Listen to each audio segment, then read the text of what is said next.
What most people misunderstand about an empath is that their breaking point is never sudden. It's not a dramatic explosion or a single moment of weakness. It's a slow, almost invisible accumulation layer by layer, experience by experience, where emotional weight builds quietly beneath the surface. An empath doesn't react the way most people expect. When they're hurt, they don't immediately retaliate. They analyze, they rationalize, they try to understand. If someone disrespects them, they don't jump to conclusions, they look for context. Maybe they're going through something. If someone withdraws or becomes cold, the empath doesn't mirror that behavior, they lean in further. Maybe they need more support. This is where the process begins. Because what looks like patience from the outside is often internal negotiation. The empath is constantly balancing what they feel with what they believe others deserve. They override their own emotional signals in favor of preserving connection. And over time, this creates a dangerous pattern. They begin to normalize what should have been unacceptable from the start. Every time a boundary is crossed and not enforced, something subtle shifts. Not externally, but internally. The empath registers it. They feel it deeply. But instead of acting on it, they store it. They tell themselves it's not worth the conflict. They convince themselves that understanding is more important than reaction. And so they absorb it. This is the part most people never see, because the empath doesn't always express pain in obvious ways. They don't announce every disappointment. They don't catalog every betrayal out loud. But psychologically, nothing is dismissed. It's all recorded. Every inconsistency, every moment of being undervalued, every instance where their effort wasn't reciprocated. And here's where it becomes critical to understand the difference between endurance and tolerance. Endurance is conscious. It has limits. Tolerance, when stretched too far, becomes self-abandonment. The empath, without realizing it, begins crossing that line. They're no longer choosing to stay, they feel obligated to stay. Not because the situation deserves it, but because they've invested too much emotionally to walk away. So they give more. They communicate more clearly. They become more patient. They try to fix what isn't theirs to fix. And in doing so, they unintentionally teach others a very specific lesson.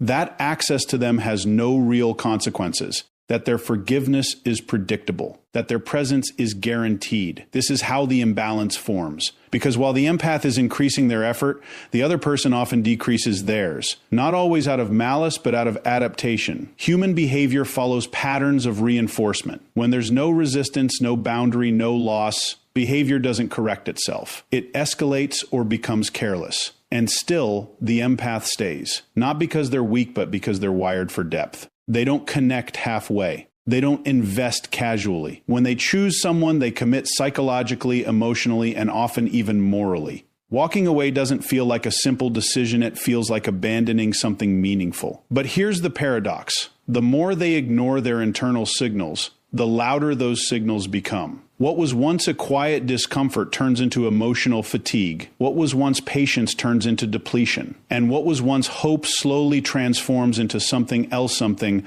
much more dangerous: clarity. Because eventually, the empath reaches a point where the pattern becomes undeniable. Not through one event, but through repetition. They start to see that it wasn't just a bad day, or a misunderstanding, or a temporary phase. It was a consistent dynamic. And once that realization begins to form, everything they've been holding in doesn't disappear, it organizes.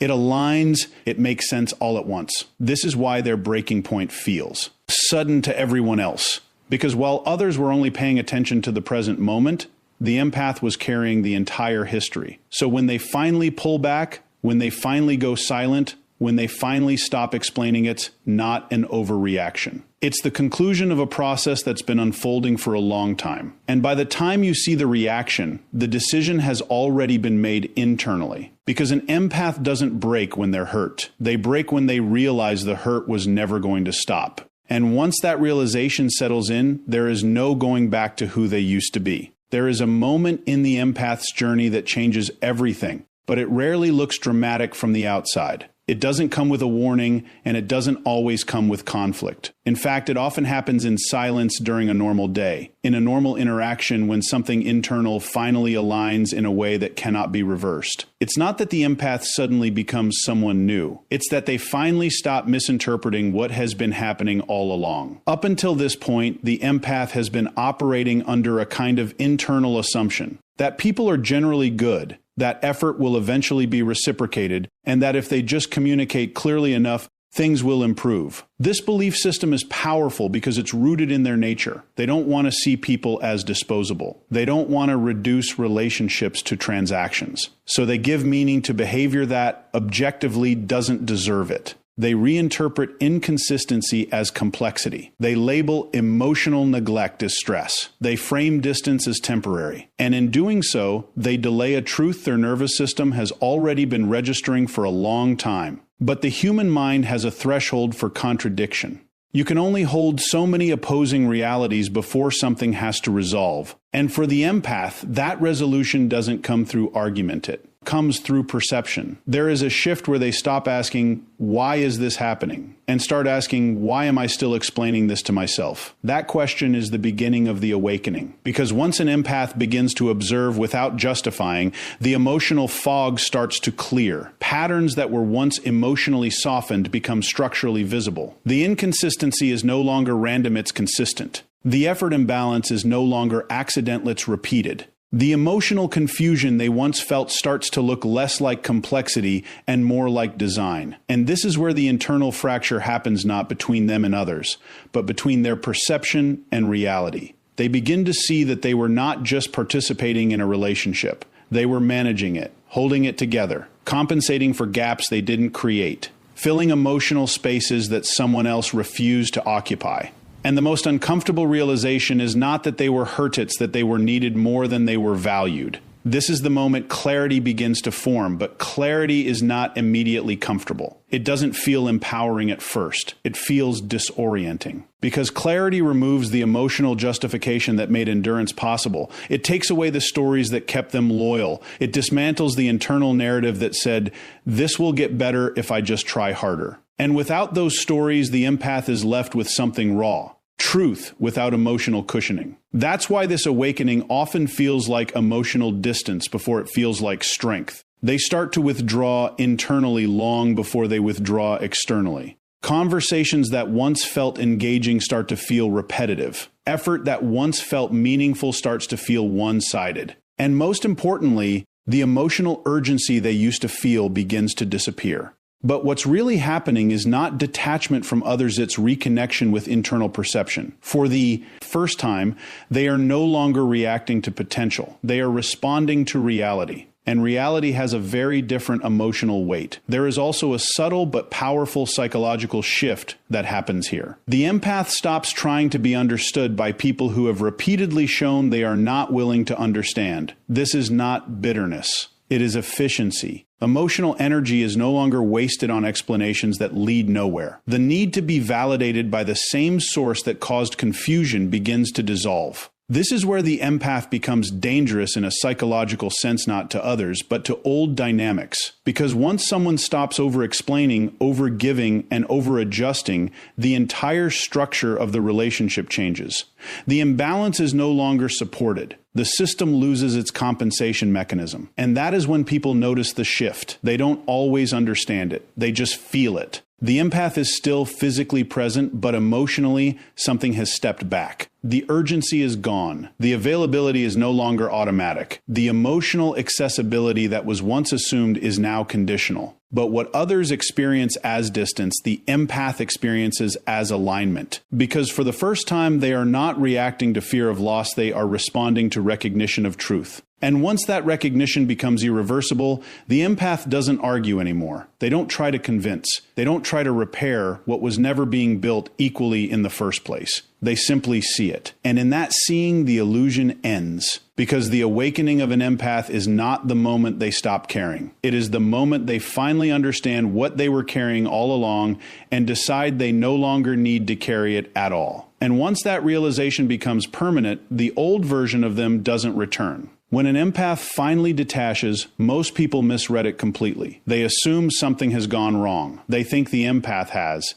become cold, distant, or even emotionally unavailable in a negative sense. But what's actually happening is far more precise than that. It's not emotional shutdown, it is emotional reorganization. For a long time, the empath operates in a high engagement emotional state. They are tuned in, responsive, aware of subtle shifts in tone, behavior, and energy. They don't just hear what people say, they interpret what is behind it. That level of perception creates depth and connection, but it also creates vulnerability in environments where that depth is not reciprocated. Because when you are consistently emotionally open in a one-sided dynamic, something begins to happen internally. Your system starts overcompensating. You begin to fill gaps in communication. You begin to anticipate needs that are never expressed. You begin to maintain emotional continuity for both people in the interaction. And over time, that becomes exhausting in a way that is not immediately visible from the outside. What looks like care is actually sustained cognitive and emotional load. So when the empath reaches their limit, the shift is not loud. It's not reactive. It's not emotional chaos. It is the opposite. It is silence, but not empty silence, structured silence, conscious silence, the kind of silence that comes from a mind that has already processed more than it is willing to continue expressing. And this is where people become confused, because they are used to a version of the empath who explains, who clarifies, who softens tension, who tries to repair misunderstandings before they escalate. That version of the empath is relationally active. But once detachment begins, that entire behavioral system goes offline. Not because the empath is no longer capable of empathy, but because empathy is no longer being offered without structure. This is a critical distinction. Emotional detachment in an empath is not the absence of feeling. It is the removal of automatic emotional access. It is the shift from open-loop emotional processing to closed-loop evaluation. In simple terms, they stop reacting in real time to emotional stimuli that previously pulled them into over-involvement. And when that happens, something very noticeable emerges: calmness. But it's not the calmness of peace, it's the calmness of clarity. They are no longer internally negotiating every interaction. They are no longer translating confusion into patience. They are no longer absorbing emotional inconsistency and trying to stabilize it internally. That work stops. And when that internal work stops, their external presence changes dramatically. They become more deliberate with their words. They no longer rush to fill silence. They no longer over-explain their boundaries.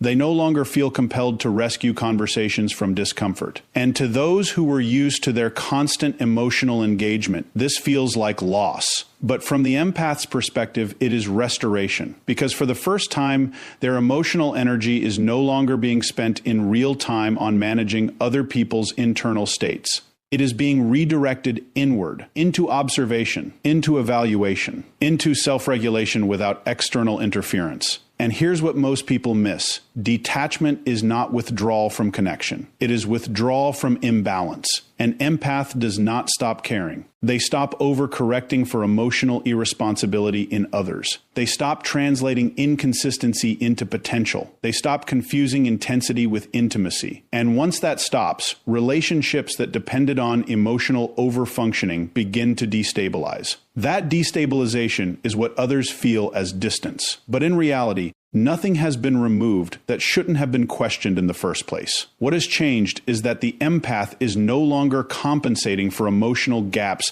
that were never theirs to fill. This is where emotional power begins to emerge, not in dominance, not in control, but in restraint. Because restraint is what most people cannot sustain when they are emotionally triggered. They react, they pursue, they explain, they attempt to fix. The empath, in contrast, learns to observe without immediate response. And that delay the space between stimulus and reaction is where power develops. In that space, they regain choice. Choice over engagement, choice over explanation, choice over emotional investment. And most importantly, choice over access. This is why detached empaths are often misunderstood. People assume they have become indifferent, but indifference does not require awareness. What the empath has developed is awareness without compulsion. They still see everything. They still understand everything. But they no longer feel obligated to act on everything. And that shift changes the entire psychological dynamic between them and others. Because now emotional access is no longer guaranteed. It must be earned through consistency, respect, and reciprocity. And anything less simply does not register as worthy of emotional investment. So what appears as emotional distance is actually emotional precision. And once an empath reaches this stage, they are no longer driven by the fear of losing people. They are guided by the awareness of what it costs to keep them. And in that realization, silence is no longer a reaction. It becomes a decision. And that decision quietly ends every dynamic that was built on emotional imbalance without a single argument ever needing to happen. What follows after emotional detachment is often misunderstood as the end of the empath's story, but in reality, it's the beginning of something far more stable and intentional. Because once an empath has seen through patterns, withdrawn from imbalance, they can begin to heal and restore balance to themselves, and stopped overextending their emotional system. Something important starts to emerge underneath all of that experience. Structure. Not emotional reactivity. Not survival-based connection. But structure. And that structure is what we call boundaries, but not in the way people usually think about them. Most people treat boundaries as lines drawn in moments of frustration. The empath learned something different. They learned that boundaries are not reactions to harm. They are prevention systems designed to eliminate repetition of harm in the first place. This is a fundamental shift in psychology. Before this stage, the empath operates in a relational model built on adaptability. They adjust, they accommodate, they interpret, they soften. They are constantly calibrating themselves to maintain connection. But once they've gone through enough cycles of emotional imbalance, something inside them stops negotiating and starts filtering. And filtering is very different from accommodating. Filtering means the empath is no longer asking, how do I make this work? They are asking, does this deserve access to me at all? That question alone changes everything. Because now every interaction is no longer emotionally immersive by default. It is evaluated, not through judgment, but through recognition. The empath begins to notice patterns faster. Inconsistency is no longer something they try to resolve. It is something they identify early and step away from before emotional investment deepens. This is where self-respect stops being an idea and becomes behavior. And behavior is what defines transformation, not intention. They no longer override discomfort just to preserve connection. They no longer delay their own needs in hopes that others will eventually notice them. They no longer stay in environments where clarity has to be constantly demanded instead of naturally given. And what's important to understand here is that this is not emotional withdrawal. It is emotional refinement, because the empath does not lose their capacity for connection. They refine where that capacity is directed. They become more precise with access. Their time is no longer freely distributed to confusion. Their attention is no longer automatically extended to inconsistency. Their emotional presence is no longer available as a default setting. It becomes conditional, not in a transactional sense, but in a respectful one. And that's where something interesting happens socially. People who were used to the empath's over-functioning begin to experience absence where presence used to be. But what they often interpret as rejection is actually the removal of compensation.